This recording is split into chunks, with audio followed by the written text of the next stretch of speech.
Today we are going to talk about the cytoskeleton. So the cytoskeleton is what exists outside of the cell membrane that kind of helps maintain the membrane's integrity and gives some strength and support to the cells. So the cytoskeleton is present in prokaryotes and eukaryotes, plants and animals. But specifically, the cytoskeleton is really important in animal cells. Plant cells and many prokaryotes, some fungus, some protists, some of those different types of cells have cell walls. And so that kind of gives them extra strength and stability. But where animal cells lack that rigid cell wall, the cytoskeleton is extremely important for them. Because remember, the cell membrane, the plasma membrane is very fluid. Those phospholipids are very fluid, and so it doesn't really provide for a whole lot of strength for the cell. So the cytoskeleton kind of helps give a little bit more structure there. And so what we see in the cytoskeleton is several different types of fibers outside of the cell membrane there in the cytoplasm that gives some structure. So in the cytoskeleton, one of the first things that we have are motor proteins, and that allows for cell movement. So in this diagram here, you see a motor protein, and you have these like train tracks, so to speak, outside of the cytoskeleton called microtubules. And I don't have a good image of really what they look like, but they're kind of like a train track essentially that these motor proteins can walk on. The motor protein is the train, and the microtubule is the train track. So they're powered by ATP. Remember, ATP is the energy of the cell, which comes from glucose, which is the sugar that your body breaks down in foods. And so these motor proteins walk or move on these microtubules, which is a piece of the cytoskeleton.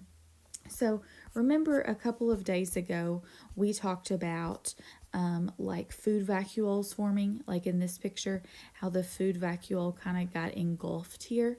And so that movement to be able to do the engulfing, the phagocytosis, that is responsible, or motor proteins are responsible for that.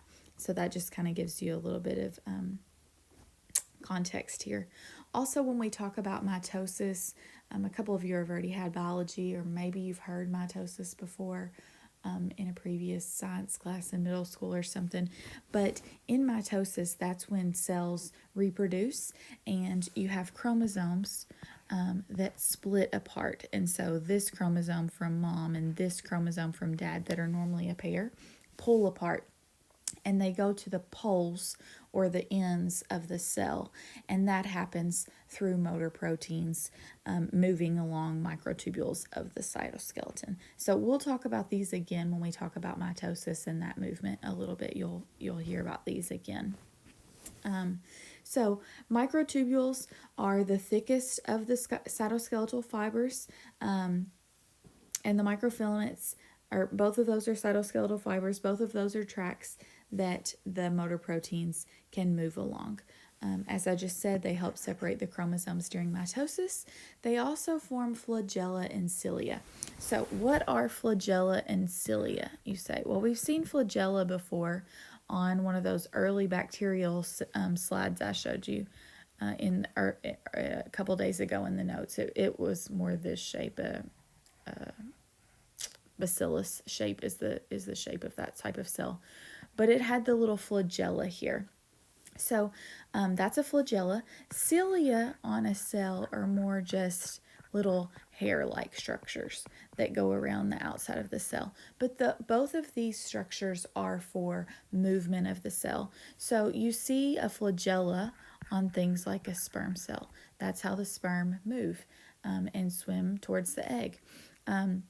You see cilia like in the female reproductive tract that helps flush the sperm towards the egg. You also have cilia that line like the esophagus and the intestines, those cells, and help move the food down. And so cilia and flagella are very important with cell movement. But those particles, which are on the outside of the cell membrane, those are controlled and made up of microtubules.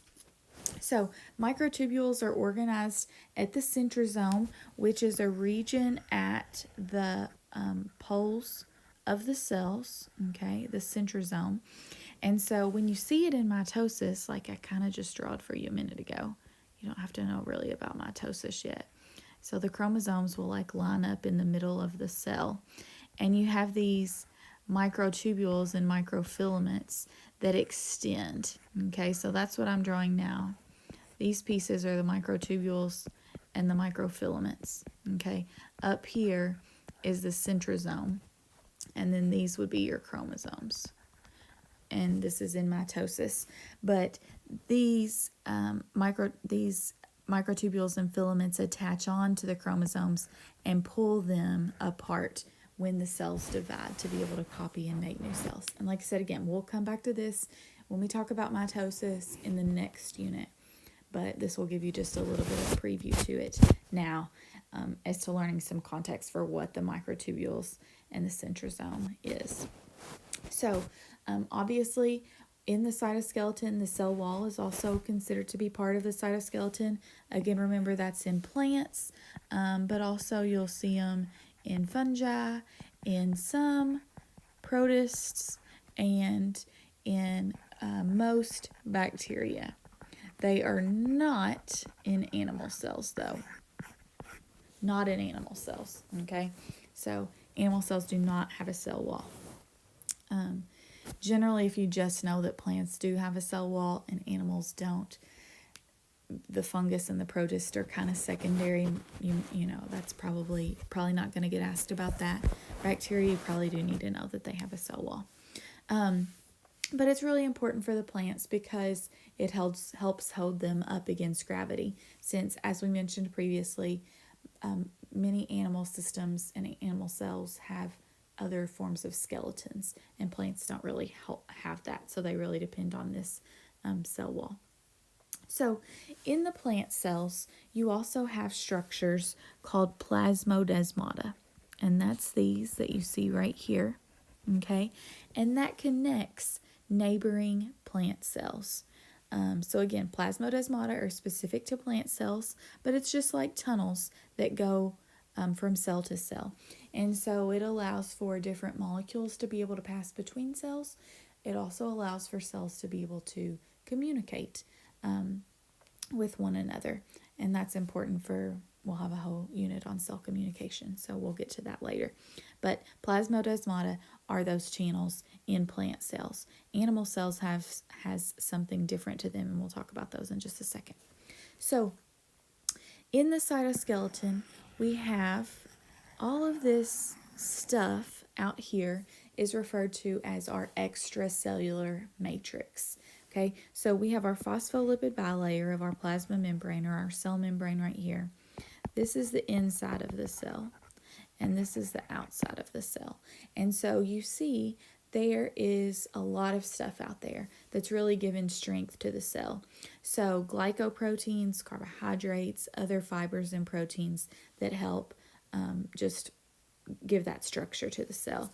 And then in here, these are the microfilaments and the microtubules that we were just mentioning that form the train tracks essentially for the motor proteins to walk on in the cell to allow for transport and such within the cell. So, like we just mentioned, the plasmodesmata in the plant cells, these are junctions. These are in animal cells, but they could also be in plant cells too. So, similar to the plasmodesmata in the plant cells, you have these gap junctions. They are the same as the plasmodesmata. The gap junction in the animal cell is essentially synonymous with the plasmodesmata in the plant cell. So gap junctions are one type, forming channels between neighboring cells. You also have this structure, which is called a desmosome, and it kind of forms a rivet that holds two layers of cells together. So like muscles lay down in nice sheets, but those sheets need to be kind of anchored together, and so they are anchored together by a desmosome. So a lot of times when you have muscles that are torn, you've got a tear in the desmosome that's kind of ripped those multiple layers of the muscles apart. And then tight junctions are kind of just like a rubber band or a rope that pulls neighboring cells together. And so tight junctions are important like in our skin. We want our skin to be waterproof. When you spill water on your hand, it doesn't like absorb it all, right? It just kind of puddles on the top.